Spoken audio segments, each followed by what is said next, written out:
继续来关心，伫新北市土城昨昏半暝发生一件拒绝临检，煞甲派出所所长弄死的案件。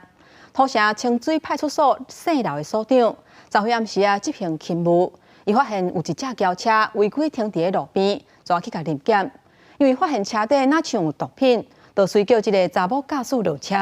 想袂到伊煞油门催咧，就要走。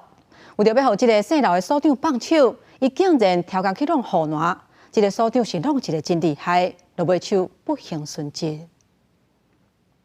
本分局清水所刘姓所长于昨日23时许巡逻时，见一自小客车违停于金城路2段，遂上前拦查，驾驶陈女出示证件时，遭刘姓所长发现疑似持有毒品，要求其下车受检，为陈女拒绝受检，并拖行刘姓所长至裕民路口。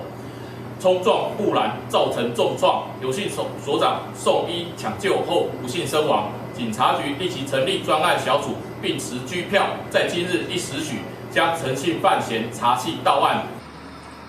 昨昏暗时11点外的时阵，清水姓刘的所长咧巡逻，经过土城金城路2段，因为怀疑一架轿车车底有毒品，所以要求对方落车。不过，这个驾驶唔配合临检，赛真雄就要逃走。第四，这个姓刘的所长去互拖行几百公尺，就尾手弄到护栏着重伤，当场全无喘气、无心跳，送病院要是救无倒来。